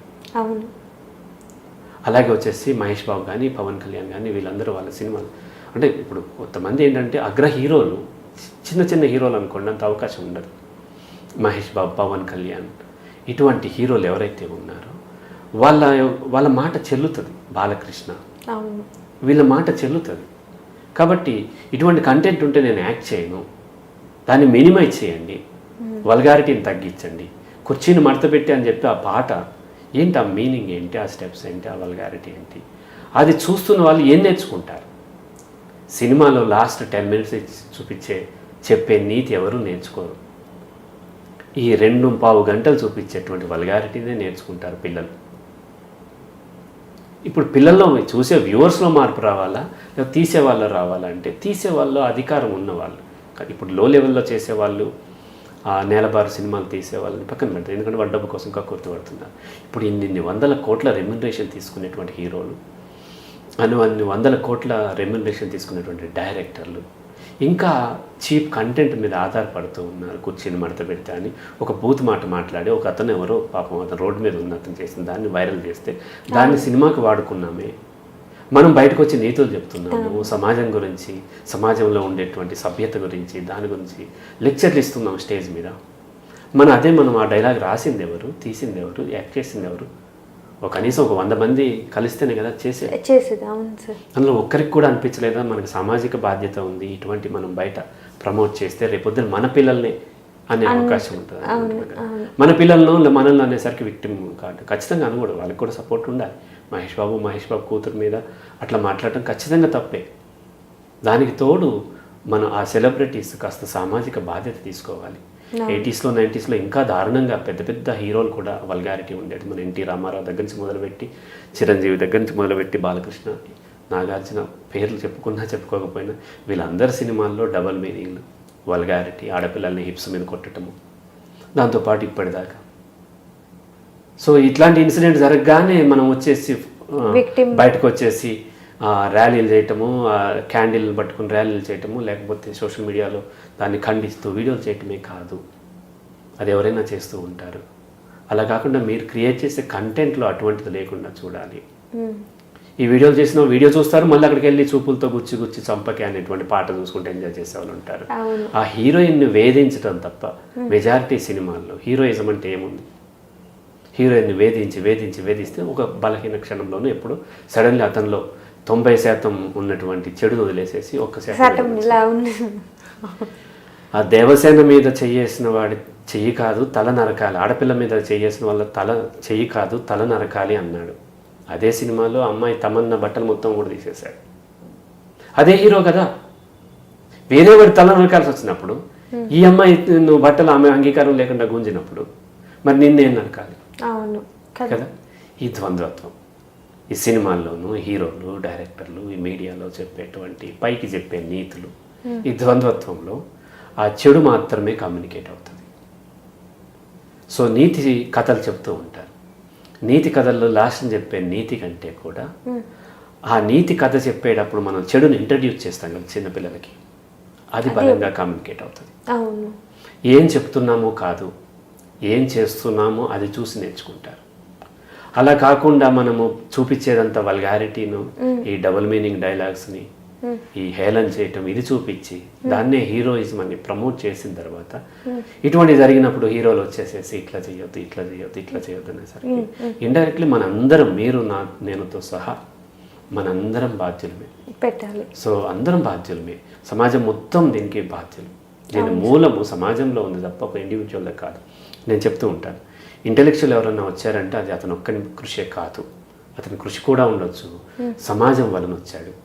అలాగే ఒక నేరస్తుడు తయారయ్యాడంటే ఆ నేరస్తుడు అతను ఒక్కడే కాదు, సమాజం వల్ల. నాకు ఒక ఫ్రెండ్, ఒక అమ్మాయి ఉండేది. నేను ఇలా కౌన్సిలింగ్ వీటిలో బిజీ ఉంటున్నప్పుడు నిర్భయ రేపు ఢిల్లీలో జరిగినప్పుడు ఆ న్యూస్ నాకు తెలియదు, ఆమెకు తెలిసి ఫోన్లో మొత్తం వివరించింది. చాలా బాధపడుతూ చెప్పింది. నేను సారీ చెప్పాను అమ్మాయికి. నువ్వెందుకు సారీ చెప్తున్నావు అంది. అంటే నేను కూడా బాధ్యుడినే. వాళ్ళు అక్కడ బయటపడ్డారు. వాళ్ళు ఏదో డబ్బు లేకపోవటమో, లేకపోతే తాగి ఉండటమో, లేకపోతే ఇంకో క్రమంలో. సో బయటపడిన వాళ్ళందరూ ఉన్నారు. మనందరము సమాజం అట్లా ఉంది కాబట్టి అది బయటపడింది తప్ప. మన ఆల్రెడీ జయసింహ గారు చెప్పారు, సినిమాల్లో వల్గారిటీ ఎందుకు వస్తుందంటే అప్పుడు భానుమతి గారు ఉన్నప్పుడు చినిపోయిన జీన్స్ ఎందుకు లేవని సమాజంలో లేదు కాబట్టి వాళ్ళు వేసుకోలేదు. ఇప్పుడు ఎందుకు వేసుకుని సమాజంలో ఉంది కాబట్టి ఒక కలెక్టివ్ రెస్పాన్సిబిలిటీ తీసుకోవాలి. కలెక్టివ్గా దాన్ని మార్చాల్సినటువంటి అవసరం ఉంది. కేవలం ఇట్లా దొరికినప్పుడు ఆ యొక్క నేరస్తుడిని ఎవరైతే ఉన్నారో అతన్ని మాత్రమే మనము బ్లేమ్ చేసుకుంటూ పోయినట్లయితే అది మళ్ళీ రెస్పాన్సిబిలిటీ. అతన్ని ఖచ్చితంగా శిక్షించాలి, ప్రభుత్వాలు వ్యవస్థలు తీసుకుంటాయి. దాంతోపాటు మనము సామాజిక బాధ్యత వహించాల్సినటువంటి అవసరం ఉంది. సార్, ఇప్పుడు ఇంకొక పదం ఏంటంటే ఆంటీ అని చెప్పి పిలుస్తూ ఉంటారు. అది ఇప్పుడు డార్క్ కామెడీ అయిపోయింది. చిన్నపిల్లలు కూడా మమ్మల్ని అందరినీ ఆంటీ ఆంటీ అని పిలుస్తారు. ఇప్పుడు ఒక పెళ్ళికి వెళ్ళాం అనుకోండి, 30 ఏళ్ళ అమ్మాయి చిన్న బాబుని వేసుకొని వచ్చిందంటే 40 ఏళ్ళు 50 ఏళ్ళ వ్యక్తి దగ్గర నుంచి 20 ఏళ్ళ కుర్రాడు వరకు ఆంటీ ఆంటీ అని చెప్పి అమ్మాయిని కామెంట్ చేస్తూ ఉంటారు. ఈ పదం ఎక్కడి నుంచి వచ్చింది? అది ఎప్పుడు వల్గర్గా తయారైంది సార్? అంటే ఇది 80s 90sలోనే తయారైంది ఇది ఆంటీ అనేటువంటి వర్డ్. అంటే ఇక్కడ ఏమైందంటే వావి వరుసల్లో మనకు ఒక పెద్ద ఇబ్బంది ఉంది. తల్లి కొడుకు వరుస కుదరదు, కానీ మేనత్త మేనలుడు వరుస కుదురుతుంది. మేనత్త అంటే తన తండ్రి చెల్లె కదా, తల్లి లాంటిదే కదా, కానీ అది వరుస కుదురుతుంది. అలాగే వచ్చేసి చిన్నాన్న కూతురు పిన్ని కూతురు చెల్లెళ్ళు, కానీ మేనత్త కూతురు మేనమామ కూతురు మరదల్లయ్యి వాళ్ళతో వరుస ఉంటుంది. తప్పైతే రెండు తప్పే, ఒప్పైతే రెండు ఒప్పే. కానీ ఒక కల్చర్లో ఉన్న వరుసనే పట్టుకుని మనం వేలాడాలన్నప్పుడు ఇక్కడ ఏమైందంటే ఆంటీ అంటే ఎవరు? పిన్ని కానీ మేనత్త కానీ, ఎక్కువ మేనత్త. మన హిందూ కల్చర్లో పిన్నిని ఎక్కువ అట్లా టార్గెట్ చేయరు. అత్త అనేటువంటి వర్డ్ని వాళ్ళు ఏం చేశారంటే అత్త అంటే అవసరమైతే సెక్షువల్లీ కూడా ఆమె ఉపయోగపడుతుంది అన్న కాంటెక్స్లోకి తీసుకొచ్చేసారు. ఆ కాంటెక్స్లో ఆంటీ ఆంటీ అని పిలవటం అనేది మొదలుపెట్టారు. ఇది 80sలో 90sలో మొదలుపెట్టింది, అది బాగా పాపులర్ అయింది. అంకుల్ అంటేనేమో వయసు అయిపోయిన వాడు, ఆంటీ అంటేనేమో వయసులో పెద్ద ఆమె కానీ సెక్షువల్లీ ఆమె ఉపయోగపడుతుంది, ఒక వల్గర్ కామెంట్ అనమాట. ఇట్లా మనకి సమాజంలో అది వచ్చింది, పాపులర్ అయింది. ఈ మధ్య అసెంబ్లీలో కూడా అమ్మాయిని ఎవరిని రోజాని ఆంటీ అని పిలిస్తే పోయినసారి గవర్నమెంట్ అప్పుడు, అంటే ఇప్పుడు కాదు 2019 బిఫోర్, రోజాని ఆంటీ అని పిలిస్తే ఆమె చాలా కోపం చేసింది. దాంట్లో తప్పేముంది అని అంటున్నారు. దాని వెనకాల ఉద్దేశం అంటే ఈ గవర్నమెంట్ ఆ గవర్నమెంట్ అని కాదు. సో ఆడపిల్లల్ని ఆంటీ అని పిలవటం అనేది ఒక కల్చర్లో ఒక నెగిటివ్ వర్డ్గా తయారైంది. అవును కదా. ఇప్పుడు చిన్న పిల్లలు 3 years నుంచి అందరికి మనం మన ఫ్రెండ్ పరిచయం అయితే ఆంటీ అని పిలుస్తాము. అది ఓకే, అది ఓకే. పిల్లలు పెద్దవాళ్ళని పిలవటం ఓకే. పెద్దవాళ్ళు ఎదిగిన వాళ్ళు ఎదిగినటువంటి అమ్మాయిని, తనకంటే వయసులో ఉన్న పెద్ద అమ్మాయిని ఆంటీ అని పిలిచినప్పుడు అది రెండు ఉన్నాయి. ఒకటి మామూలు మీనింగ్ ఉంది, ఇంకోటి వల్గర్ కూడా. ఈవెన్ పెళ్ళి అయిపోయింది అంటే ఇప్పుడు ఆ 30 ఏళ్ళ అబ్బాయికి పెళ్లి కాలేదు, ఈ అమ్మాయికి అయినా ఈ 30 ఏళ్ళ అబ్బాయి ఆవుని ఆంటీ ఆంటీ అని పిలవడం, ఇవన్నీ ఒక రాంగ్ వేలో. ఇది డార్క్ కామెడీ అయిపోయిందా సార్? అవునవును, డార్క్ కామెడీ అంటే సోషల్ మీడియాలో ఉండకపోవచ్చు. ఇక్కడ ఏంటంటే ఆంటీ అంటే మీనింగ్ ఏంటంటే నువ్వు అంటే ఒక విధంగా ఒక ఆధిపత్యం తీసుకుని నువ్వు అవసరమైతే సెక్షువల్ నాకు ఉపయోగపడాలి అని చెప్పటం అవుతుంది. మీ దగ్గరికి వస్తూ ఉంటారు కదా సార్ క్లయింట్స్, వాళ్ళలో ఎవరైనా డార్క్ కామెడీ చేసే వాళ్ళు వస్తారా? ఇంతవరకు అయితే ఎవరు రాలేదు. అంటే నా దగ్గరకు వచ్చే క్లయింట్లు మానసికంగా చాలా ఇబ్బంది పడుతున్న వాళ్ళు. అంటే ఇక్కడ రెండు ఉన్నాయి, మానసిక సమస్య వేరు, మానసిక రుగ్మత వేరు. రుగ్మత కూడా అనొద్దు, రుగ్మత అన్నా సరే జబ్బు కింద వస్తుంది, వాళ్ళు కూడా ఇది చేయరు. మానసిక జాడ్యం వేరు. జాడ్యం అంటే ఇప్పుడు మానసిక సమస్య ఉన్నవాళ్ళు లేదా మానసిక రుగ్మత ఉన్నవాళ్ళు, చాలా మందికి ఇక్కడ ఒక రాంగ్ బిలీఫ్ ఉంది ఏంటంటే మానసిక సమస్య ఉన్నవాళ్ళు వేరే వాళ్ళు హామ్ చేస్తారని. చేయరు, వీళ్ళు ఎప్పుడు చేయరు. సినిమాల్లోనే సాధ్యం, బయట అట్లా సాధ్యపడదు. స్కిజోఫ్రెనియా ఉన్న వాళ్ళు కూడా ఇన్ జనరల్ ఆ ఉద్దేశంతో చేయరు, ఎప్పుడైనా పొరపాటున జరగవచ్చు, అది ఎవరికైనా జరగవచ్చు. కానీ మానసిక జాడ్యం అంటే ఏంటంటే వీళ్ళు మానసికంగా కరెక్టే ఉన్నారు కానీ సామాజికమైన రుగ్మత, వీళ్ళు సమాజానికి డ్యామేజ్ చేస్తూ ఉంటారు. వీళ్ళలో ద్వంద్వత్వం ఉంటుంది. సేమ్ ఇదే, మానసిక సమస్య ఉన్న వాళ్ళు బాధపడతారు, వాళ్ళకి భయం ఉంది, నేను ఎక్కడ తప్పు చేస్తానేమో అని భయపడుతున్నారు. మానసిక జాడ్యం ఉన్న వాళ్ళు భయపడట్లేదు, వాళ్ళు ఎక్కడ తప్పు చేస్తానని భయపడట్లేదు, వాళ్ళు తప్పు చేస్తూ ఉంటారు. వాళ్ళు సైకాలజిస్ట్ దగ్గర రారు, సైకాలజిస్టులు కూడా ఏమీ చేయలేరు. వాళ్ళకి అడ్వకేట్లతోనూ పోలీసులతోనూ అలాగే వచ్చేసేసి ఇంకా మిగతా ఉన్నటువంటి సామాజికమైనటువంటి వ్యవస్థలతోనూ పని ఉంటుంది. సో అటువంటి వాళ్ళే ఈ పనులు చేస్తుంటారు తప్ప మానసిక సమస్య ఉన్న వాళ్ళు చేయరు. కాబట్టి వీళ్ళెవరు కూడా అట్లా చేసేవాళ్ళు ఎవరు నా దగ్గర రాలేదు. ఓకే, ఇప్పుడు రీల్స్లో టిక్టాక్ తీసుకోవచ్చు, ఇన్స్టాగ్రామ్ తీసుకోవచ్చు. ఈ రీల్స్లో చూస్తూ ఉంటే ఆడపిల్లల్ని ఎక్కువ టార్గెట్ చేస్తూ ఈ డార్క్ కామెడీ ఉపయోగిస్తూ ఉంటారు కదా. ఇక్కడ తప్పు ఆ రీల్స్ చేసే ఆడపిల్లలు వేసుకునే బట్టల వల్ల, లేదా వీళ్ళు ఆల్రెడీ ఆ మైండ్ సెట్లో ఉండడం వల్ల ఎలా చేస్తున్నా వీళ్ళకి అలా కన్వే అవుతుందా? రెండు ఉన్నాయి. ఒకటి ఏంటంటే ఇప్పుడు ఆడపిల్లలకు కూడా గుర్తింపు కావాలి. ఎందుకంటే మనిషి కూడా జంతువే. జంతువులో అయితే మేల్ అట్రాక్ట్ చేసుకుంటానికి మేల్ చాలా అందంగా ఉంటుంది. పక్షుల్లో మగ నెమలి పురిపి ఆడుతుంది, ఆడనెమలికి పించాలు ఉండవు. అలాగే అంటే కోడి చూస్తే కోడి కంటే కోడి పుంజుకి ఎక్కువ జుట్టు అదంతా ఉంటుంది. సింహం, ఆడసింహం కంటే శివంగి కంటే సింహం పెద్ద జువులు అదంతా ఉంటుంది. అంటే నేచర్లో మగది చాలా అందంగా ఉంటుంది. ఇక మనిషికి వచ్చేసరికి ఏమైనా ఇది రివర్స్ అయింది. ఎందుకు రివర్స్ అయిందంటే రకరకాల కారణాలు ఉన్నాయి. దాంట్లో ఫీమేల్ అందంగా తయారైతే మేల్ అట్రాక్ట్ అవ్వాలి. అందుకని పొడవైన జుట్టు పెంచుకోవటము, అందంగా తయారవటం, ఇదంతా కూడా తను మేల్ అట్రాక్ట్ చేసుకోవాలి. ఏ మేల్? తను ఇష్టపడే మేల్ అట్రాక్ట్ చేసుకుని తయారవుతుంది. కానీ తను ఇష్టపడే మేల్ ఒక్కరే చూడరు, అందరూ చూస్తారు. కానీ ఇంటెన్షన్ అయితే తను అట్రాక్ట్ చేసుకోవాలని తను జుట్టు చక్కగా అందంగా తయారు చేసుకుంటుంది, చక్కగా డ్రెస్ చేసుకుంటే ఇవన్నీ చేస్తూ ఉంటుంది. సో కాబట్టి ఈ క్రమంలో తను అట్రాక్ట్ చేసుకోవాలి, నాలో ఆ క్వాలిటీ ఉంది, నేను అట్రాక్ట్ చేసుకోగలను అనే క్వాలిటీ ఉంది అని ఎప్పుడైతే ఆమె గుర్తింపు అప్పుడు తను సాటిస్ఫై అవుతుంది. అలా తను ఎవరు చూడట్లేదు అన్నప్పుడు ఆ అమ్మాయి ఇన్ఫీరియర్ గురవుతుంది. సో నేను ఈ మధ్య ఒక వెబ్ సిరీస్ చూశాను, ఒక స్టడీ చేయటం కోసం. ఆ అమ్మాయి చిన్నప్పుడు సెక్షువల్ అబ్యూస్కి గురవటం వలన పెళ్ళి అయిన తర్వాత కూడా భర్తతోని ఫ్రెజిలిటీ వలన భర్త కూడా రిజెక్ట్ చేస్తాడు. అందరూ నువ్వు మగరాయుడు, నీలో ఆడలక్షణం లేదు అన్నప్పుడు ఆమె తన డ్యూటీలో, పోలీస్ డ్యూటీలో చేసే క్రమంలో ఆమెను ఒక ప్రాస్టిట్యూట్గా పంపిస్తారు. అవును. అప్పుడు అమ్మాయి తను తెలియకుండా ఎవరైనా అట్రాక్ట్ అయితే తనకేసి అప్పుడు చాలా సాటిస్ఫై అవుతూ ఉంటాడు. అంటే నాలో ఆ క్వాలిటీ ఉంది, నేను నార్మల్ ఫీమేల్ని అనేది ఎప్పుడు తనకు కమ్యూనికేట్ అవుతుంది. కొంతమంది మెయిల్ అట్రాక్ట్ అయినప్పుడు తనకు అప్పటిదాకా తన మీద డౌట్ ఉంది తనకి, ఎందుకంటే అందరూ అట్లా అంటున్నారు. అలా ఫీమేల్ ఏంటంటే మేల్ అట్రాక్ట్ అయినట్లయితేనే తను సాటిస్ఫై అవుతుంది. వాళ్ళతో సెక్స్ చేయాలని కాదు, కనీసం తను చూడాలి. చూడటం అంటే అబ్యూజివ్ బిహేవ్ చేయమని కూడా కాదు. ఇప్పుడు ఒక అమ్మాయి మీరు చూడండి, 13-14 ఇయర్స్ అమ్మాయి తను చక్కగా తయారయ్యి ఏదైనా ఫంక్షన్లో పట్టులంగా ఓణి పరికిని అన్నీ వేసుకుని వడ్డానం పెట్టుకుని అన్నీ పెట్టుకుని వెళ్తూ ఒకసారి ఇట్లా రౌండ్ చుట్టూ చూసి 360 degrees వాకింగ్ అంటాను నేను. ఎందుకు చూసింది ఆమె అట్లా? నేను అబ్జర్వ్ చేస్తూ ఉంటాను, సైకాలజిస్ట్ కాబట్టి ప్రతిదీ అబ్జర్వ్ చేస్తాను. ఎందుకు అలా చూసింది ఆమె అట్లా తిరిగిందంటే ఎవరు తను చూస్తున్నారో లేదు, ఎవరు చూడకపోతే చాలా అవమానం. ఇది సోషల్గా చెప్పట్లేదు, సైకలాజికల్గా చెప్తున్నాను. నిజంగానే ఉంటుంది సార్ టీనేజ్ పిల్లలు. టీనేజ్ కాదు, ఎవరికైనా మనం రెడీ అయ్యేది ఎందుకు? మనకి వేరే వాళ్ళు అట్రాక్ట్ అవ్వాలని కదా. ఇప్పుడు నేను చక్కగా ఎక్స్ప్లెయిన్ చేసేది ఎందుకు? నా క్లయింట్స్ నాకు అట్రాక్ట్ అవ్వాలని కదా. సో ఒప్పుకోకపోయినా అదే నిజం. ఆ క్రమంలో ఈ ఫీమేల్ అట్రాక్ట్ కానప్పుడు రకరకాల వేలో చేస్తున్నప్పుడు ఒకరి నుంచి ఒకరు అట్రాక్ట్ అవుతూ ఉన్నప్పుడు తనకు కూడా ఈ టాలెంట్ ఉందని ఈ రీల్స్ ద్వారా వాళ్ళు పాటలకి డ్యాన్స్ చేసి నాకు కూడా హీరోయిన్ లక్షణం ఉంది అనే దాంట్లో వాళ్ళు చేసి చూపిస్తూ ఉంటారు. ప్రాపర్గా తన షేప్స్ని ఎగ్జిబిట్ చేస్తూ, ఆ ఎగ్జిబిట్ చేయడం అంటే అల్టిమేట్గా హెల్దీ గర్లే సెక్సీగా ఉంటుంది కదా.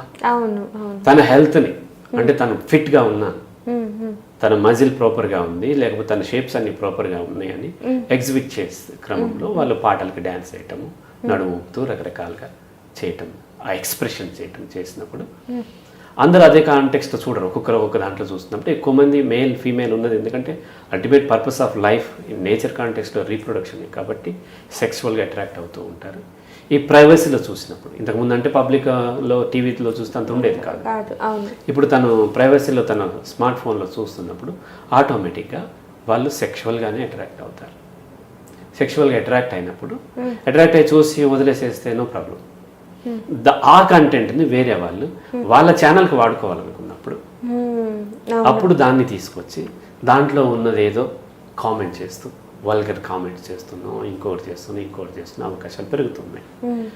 అయితే మనం ఒకటి అర్థం చేసుకోవాల్సింది ఏంటంటే సోషల్ మీడియాలో ఏది మనము లోడ్ చేస్తున్నా ఎంత ప్రైవసీలో పెట్టినా సరే చాలామంది లాక్ చేస్తూ ఉంటారు, లేదా చాలామంది ఓన్లీ ఫ్రెండ్స్కి పెట్టుకుంటారు, క్లోజ్డ్ గ్రూప్స్ పెట్టుకుంటారు, ఫ్యామిలీ గ్రూప్స్ అలా ఉండదు. ఏది లోడ్ చేయాలన్నా మీ ఇమేజ్ సర్వర్కి వెళ్ళిపోతుంది. ఏది ఎవరు వ్యూ చేసినా అది మీరు ఎన్ని లాక్ చేసినా వాళ్ళ డివైస్లోకి డౌన్లోడ్ అయిపోతుంది. అవ్వకుండా చూసే అవకాశం లేదు. కాకపోతే కొంతమందికి ఆ టెక్నాలజీ తెలియక వాళ్ళు తీసుకోలేకపోవచ్చు, టెక్నాలజీ తెలిసిన తీసుకోగలుగుతారు. స్క్రీన్ షాట్ తీసేస్తారు కొంతమంది వాట్సాప్లో ఏం చేస్తారంటే ఈ మధ్య వాట్సాప్లో కొత్తది వచ్చింది, ఒకసారి చూడగానే డిలీట్ అయిపోతుంది. అట్లా వాళ్ళ ప్రైవేట్కి పంపిస్తారు, ఒకసారి చూడగానే డిలీట్ అయిపోతుంది. వీడికి ఇంకా తెలివి ఉంటుంది, వీడి ఇంకొక కెమెరా ఒకసారి చూసేటప్పుడు ఇంకొక మొబైల్తో దాన్ని ఫోటో తీస్తాడు. తెలివి ఎప్పుడు అర్థం చేసుకోండి, తెలివి పోలీసులు అంటే ఎవరైతే రక్షిస్తున్నారో వాళ్ళకంటే దొంగలకు ఎక్కువ ఉంటుంది. అవును కదా, మోసం చేసేవాడు తెలివి ఎక్కువ ఉంటుంది. అవును.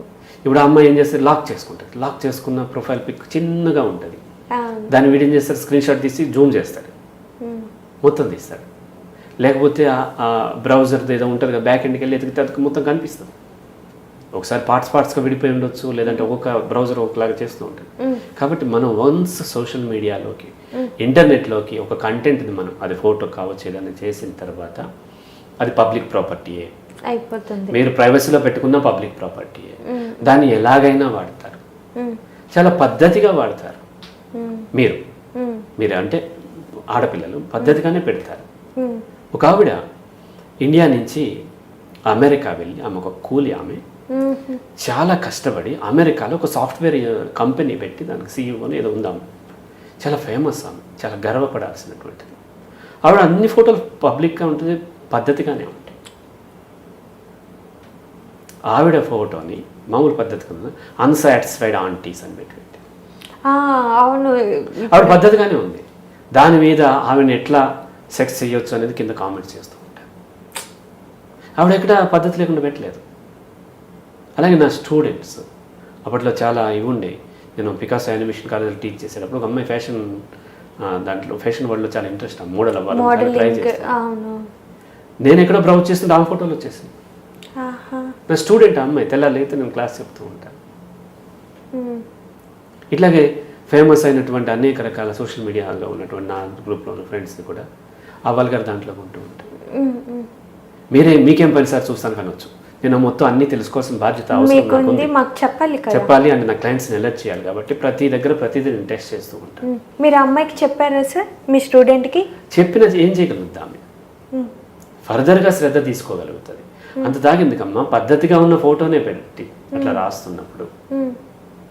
అంటే ఇప్పుడు ఆడపిల్లలకి మీరు ఏం చెప్పాలనుకుంటారు? దేనికైనా తెగించి ఫస్ట్ ఒకటి అర్థం చేసుకోవాలి. ఒకటి ఏంటంటే మీరు బయటకు వచ్చిన తర్వాత ప్రైవసీలో పెట్టినంత మాత్రాన ఉండవు, అవి వెళ్తాయి, రాస్తూ ఉంటారు. ఇక్కడ రెండు ఉన్నాయి. ఇప్పుడు నేను చెప్పిన దాన్ని బట్టి భయపడిపోయి అసలే రాకుండా ఉండే అవకాశం ఉంది. ఒకటి అర్థం చేసుకోవాలి ఏంటంటే, ఇప్పుడు బయటకు వచ్చేసి వాళ్ళు మిస్యూజ్ చేసినంత మాత్రాన, మిస్యూజ్ చేయడం తప్పే కాదంటే మీరు భయపడాల్సిన అవసరం లేదు. ఫస్ట్ మీరు వల్గర్ కంటెంట్ క్రియేట్ చేయకండి. మీరు కూడా క్రియేట్ చేసినప్పుడు వాళ్ళు కామెంట్ చేసినప్పుడు వాళ్ళ తప్పైనా సరే మీకు కూడా పడుతుంది. ఒక అమ్మాయి ఉంది, ఆ అమ్మాయి ఎదిగే క్రమంలో 18 ఏళ్ళ వయసు అప్పుడు ఒక ఫోటో పెట్టింది, పద్ధతిగానే ఉంది. దాన్ని ఎవరో మిస్యూజ్ చేశారు. రేపు పొద్దున పెళ్ళి అయిన తర్వాత తన భర్త దగ్గరకు వచ్చింది. అప్పుడు ఏం చెప్పుకుంటుంది? మిస్యూజ్ చేశారని చెప్పుకుంటుంది. ఇంకా బి అనే కేసు, ఇంకొక అమ్మాయి ఉంది, తను వల్గర్ కంటెంట్ క్రియేట్ చేసింది, డ్యాన్స్లు వేసింది, ఏదో చేసింది, వల్గర్గా ఉంది. అది తను ఎక్స్పోజింగ్ చేస్తూ ఏదో డబుల్ మీనింగ్ పాటలు చేసింది, దాన్ని కూడా మిస్యూజ్ చేశారు. తన భర్త దగ్గరకు వచ్చింది. ఇప్పుడు రెండిట్లో తేడా ఉంది. మొదటి అమ్మాయి చెప్తుంది, నువ్వు దాన్ని పట్టుకుని ఎందుకు అంటున్నావు, వాడేవాడో చేసిందానికి నేను ఎందుకు బాధ్యురాలను అవుతానని నిలదీయగలుగుతుంది. కానీ ఈ అమ్మాయి, నువ్వు ఆల్రెడీ చేస్తున్నావు కాబట్టి నీ భర్త ఏం చేస్తాడు, చులకనగా చూసే అవకాశాలు ఉన్నాయి. కాబట్టి భయపడాల్సిన అవసరం లేదు. ఎలా చేసినా చేస్తారు, దానికి మెంటల్లీ రెడీ ఉండండి. కానీ మీ తరపు నుంచి మీరు తప్పులు లేకండి, పొరపాట్లు జరగకుండా చూసుకోండి. మీ సైడ్ నుంచి మీరు మెచ్యూర్డ్ బిహేవియర్ ఉన్నట్లయితే, ఒకవేళ వాళ్ళు మిస్బిహేవ్ చేసినా, దీన్ని తప్పుడుగా వాడుకున్నా, మీ యొక్క ఆర్గ్యుమెంట్ని మీరు మీ సమాజానికి, అది మీ భర్త కావచ్చు, లేదంటే మీ పేరెంట్స్ కావచ్చు, అత్తమామలు కావచ్చు, మీ కొలీగ్స్ కావచ్చు, లేదంటే టోటల్ మీ ఫ్రెండ్స్ కావచ్చు, మీ గ్రూప్ ఏదైనా, పీర్ గ్రూప్ ఏదైనా సరే, దానికి మీ ఆర్గ్యుమెంట్ని వినిపించుకునే బలం ఉంటుంది. ఇప్పుడు ఆవిడ ఫోటోని అలా చేశారు, వెళ్ళి ఆ ఫోటో తీసుకెళ్ళి ఇట్లా రాశారు ఏంటి అని ఆమె నిలదీయలేము కదా, ఆమె తప్పేం లేదు కదా, ఎంతసేపు వాళ్ళు పోతారు. అలా కాకుండా మీరే వల్గర్ కంటెంట్ క్రియేట్ చేసి పెట్టిన తర్వాత, వాళ్ళు మిస్యూజ్ చేసుకున్న తర్వాత, దెన్ మీ తప్పు లేకపోయినప్పటికీ మీ సమాజం మిమ్మల్ని చులకనగా చూసే అవకాశం ఉంటుంది. ఇక్కడ మనం చట్టం పరిధిలో హక్కులు ఇవన్నీ చెప్పట్లేదు. నేను అంటే నేను జడ్జిని కాదు, నేను అడ్వకేట్ని కాదు, ఎవరి తప్పు ఎవరిది ఒప్పు చెప్పేవాడిని కాదు. కానీ చాలామంది ఆడపిల్లలు ఆ ఇన్స్టాగ్రామ్లోనే ఎగ్జాంపుల్ చాలా ట్రెండ్ అయినాయి 4-5 న్యూస్లు మాట. వాళ్ళు మామూలు ఫొటోసే పంపించారు. వీళ్ళు ఎవరైతే కొన్ని వెబ్సైట్ వాళ్ళు ఏం చేశారంటే, మీ వీడియోలు మా దగ్గర ఉన్నాయి, మీ చుట్టాలందరికీ పంపిస్తాం, ఇంత డబ్బులు మాకు కట్టండి అని చెప్పారంట. ఆ ఏజ్లో ఎలా హ్యాండిల్ చేయాలో తెలియక 2 స్నేహితురాలు కలిసి సూసైడ్ చేసుకొని చనిపోయారు. ఇంకొక అమ్మాయి వచ్చి ఉరేసుకొని చనిపోయింది అన్నమాట. అది బయటికి చెప్పుకోలేక ఏమైపోయిద్దో అని. అలాగే లోన్లు, మామూలుగా చిన్న లోన్స్ ఉంటాయి కదా సార్, ఫేక్ లోన్స్, వాటిలో తీసుకొని కూడా వీళ్ళన్నిటికీ ఎలా పర్మిషన్ ఇచ్చేసారు. వాళ్ళ వైఫ్ ఫోటోని పెట్టేసి ఇతనికి ఏదో బ్లాక్మెయిల్ చేశారంట. మీ వైఫ్ ఫొటోస్ మా దగ్గర ఉన్నాయి, ఇలా మీ చుట్టాలందరికీ పంపిస్తాం, నువ్వు ఇంత అమౌంట్ ఇవ్వకపోతే. ఆ అబ్బాయి కూడా ఉరేసుకొని చనిపోయాడు. సో రెండు ఉన్నాయి. ఒకటి, మామూలు ఫోటోలు తీసుకుని ఈ ఫోటోలు మీ చుట్టాలకి పంపిస్తాము అంటే ఎవరు భయపడరు, పిల్లలు కూడా భయపడరు. అక్కడ ఏదో కంటెంట్ ఉంటుంది, తను దిగకూడని వాళ్ళతో ఫోటో దిగటం, ఆమె పద్ధతిగానే ఉంది. ఎవరో అబ్బాయితో దిగటము, లేకపోతే వేరే పార్టీలో దిగటము, లేకపోతే వేరే ఎక్కడో ఉన్నటువంటి వాటిని అలా బ్లాక్మెయిల్ చేసే అవకాశం ఉంది. ఒకటి. రెండోది, ఆమె అది కూడా లేదు కానీ మామూలు ఫోటోని మార్ఫింగ్ చేస్తారు. ఇప్పుడు టెక్నాలజీ ఏఐ ఇవన్నీ వచ్చినది ఇంకా న్యాచురల్గా ఉండేలాగా మార్ఫింగ్ చేయగలుగుతున్నారు. ఫోన్లో వీడియోలు తీసుకుని ఆర్ట్ తీసుకుని దాన్ని పాపులర్ అయినప్పుడు తన పరువు ఎక్కడ పోతుందో అనేటువంటి భయంతో, తన పేరెంట్స్ ఎందుకు పెట్టామని తిడతారని భయం చేత వీళ్ళు ఇటువంటి ఎక్స్ట్రీమ్ స్టెప్స్ తీసుకునే అవకాశం ఉంది. వాళ్ళు వెళ్ళి పోలీస్ స్టేషన్కి వెళ్ళి కంప్లైంట్ చేయలేరు, చాలా బలహీనంగా ఉంటుంది ఫీమేల్ అనేది. కాబట్టి అటువంటప్పుడు సూసైడ్లు చేసుకోవటం ఇటువంటి జరిగే అవకాశం ఉంటుంది. ఈ ప్రాణం కన్నా పరువు గొప్పదా సార్? ప్రాణమే గొప్పది, కానీ మనిషి పరువుని ఎక్కువగా చూస్తుంటాడు. నేను ఒక కేసులో చెప్పాను, నేను పరువుని చంపండి, మీరు చనిపోకండి. చంపాల్సిన పరువుని. ఇప్పుడు అమ్మాయి మామూలు ఫోటో పెట్టింది, ఎవరు మార్ఫింగ్ చేశారు, న్యూడ్ పెట్టి చేశారు అనుకోండి, ఆమె ఏం చేస్తుంది? దానికి మెంటల్లీ ప్రిపేర్డ్గా ఉండాలి. ఏదైనా దిగే ముందు, ఆ సోషల్ మీడియాలో దిగే ముందు మామూలుగా మనిషి పుట్టిన తర్వాతే ఇది ఒక దుర్మార్గమైనటువంటి సమాజంలో నేను ఉన్నాను, నేను పద్ధతిగా ఉన్నా, నన్ను రాంగ్గా ప్రొజెక్ట్ చేసేటువంటి సమాజం కూడా ఉంది ఇక్కడ కొంతమంది. వాళ్ళు చేసిన దానికి నేను బాధపడాల్సిన అవసరం లేదు, నేను ప్రూవ్ చేసుకోవాల్సిన అవసరం కూడా లేదు. ఎవరైనా చెప్తే ఓకే, అది మార్ఫింగ్ చేశారు, నేను కాదు కదా అది, మీ ఫోటో పెట్టి ఉండొచ్చు కానీ మీరు కాదు అది. అటువంటిప్పుడు భయపడాల్సిన అవసరం ఏముంది? కాబట్టి ధైర్యంగా నిలబడి ఇది నా ఫోటో మార్ఫింగ్ చేశారు, దానికి మీరు సిగ్గుపడాల్సిన అవసరం ఏం లేదు. సో ఎవరో ఏదో తీసుకొచ్చి పెట్టేసినట్టు మనం సిగ్గుపడాల్సిన అవసరం లేదు. దానికి మెంటల్గా ప్రిపేర్ ఉండాలి. అయితే మనమే చేసినప్పుడు సమస్య ఏమొస్తుందంటే, మనము ఎక్కడో ఈ బాయ్ ఫ్రెండ్స్ వీళ్ళు ఏం చేస్తారంటే ఫస్ట్ టెంప్ట్ చేస్తారు. టెంప్ట్ చేసి అటు చేసి ఇటు చేసి నేను అట్లా చూడాలనిపిస్తుంది, ఇప్పుడే చూడాలనిపిస్తుంది, అర్జెంటుగా ఫోటో తీసి పంపించు. ఇటువంటి చేసినప్పుడు ఎక్కడో వీళ్ళు ప్రైవసీలో ఉన్న ఫోటో పంపిస్తారు. బెడ్రూమ్లోనో ఎక్కడో ఉన్నప్పుడు వీళ్ళు ఎక్స్పోజ్ చేస్తున్నాం, ఏదో బాత్రూంలోంచి ఫోటో పంపించడం, ఇటువంటివి చేసినప్పుడు అది వాళ్ళ దగ్గరికి చేరుతుంది. వాడు మంచివాడే ఉండొచ్చు, వాడి దగ్గర నుంచి ఒక ఫ్రెండ్ దగ్గరికి ఎక్కడికో చేరుతుంది, లేకపోతే ఫోన్ పోగొట్టుకుంటాడు, ఆ ఫోటోలు ఉంటాయి. అటువంటిప్పుడు సమస్య వస్తుంది. కాబట్టి అది ఎంత మీరు చేసుకోబోయే అబ్బాయి అయినా సరే, కావాలంటే మీరిద్దరు పర్మిషన్ తీసుకున్నా, లేకపోతే ఇంకో దగ్గర 1-to-1 కలవండి, కానీ ఫోటోలు ఎక్స్చేంజ్ చేసుకోవద్దు. రేపు ఏం జరుగుద్దో తెలియదు. ఆ అబ్బాయి ఫోన్ పోవచ్చు, ఆ ఫోన్ పోయి వేరే వాళ్ళకి దొరకవచ్చు, వాళ్ళు ఈ ఫోటోలు చూడవచ్చు, ఈ ఫోటోలు పబ్లిక్లో పెట్టినప్పుడు అంతదాకెందుకు స్నేహితులకే ఏదైనా రీఛార్జ్ చేసుకుంటాం, గేమ్ ఆడుకుంటామని ఇవ్వచ్చు, వాళ్ళు అవి మిస్లీడ్ కూడా చేయొచ్చు. చేసిన తర్వాత దెన్ అప్పుడు నీకు ఎవరికైతే పంపించావో అతనే నేను తప్పుపడతాడు మళ్ళీ. అవును, నిజమే. మనకి ఆ టెక్ మహీంద్రాలో బండి సంజయ్ కొడుకు ఒక అతన్ని కొడుతూ ఉన్న వీడియో బయటకు వచ్చింది. అవును, ఎవరు తీస్తారు ఆ వీడియో? ప్రత్యర్థి పార్టీ వాళ్ళు తీనిస్తారా? వాళ్ళు తీనివ్వరు కదా. ఎవరు తీశారు? వాళ్ళ గ్రూప్లోనే ఒకరు తీస్తారు, వాళ్ళు ఎవరుగా ఉన్నవాళ్ళు. కొంతకాలం తర్వాత అది బయటకు వస్తుంది. కొంతకాలం తర్వాత వాళ్ళకి కాన్ఫ్లిక్ట్స్ వచ్చినప్పుడు, వాళ్ళ పార్టీ మారటం ఏదో జరిగినప్పుడు, ఆపోజిట్ పార్టీకి ఇది రాగానే అప్పుడు బయట పెడతారు. అవును, అక్కడ ఏం కమ్యూనికేట్ అయింది? ఇవాళ ఫ్రెండ్స్ రేపు ఫ్రెండ్స్ కాకపోవచ్చు. అవును, ఇవాళ నీ పట్ల కన్సర్న్తో ఉండొచ్చు, రేపొద్దున ఉండాల్సిన అవసరం లేదు కదా. నీ బాయ్ ఫ్రెండ్ రేపొద్దున పార్టీ ఫిరాయించవచ్చు, లేకపోతే ఏదో కారణం చేత మారవచ్చు.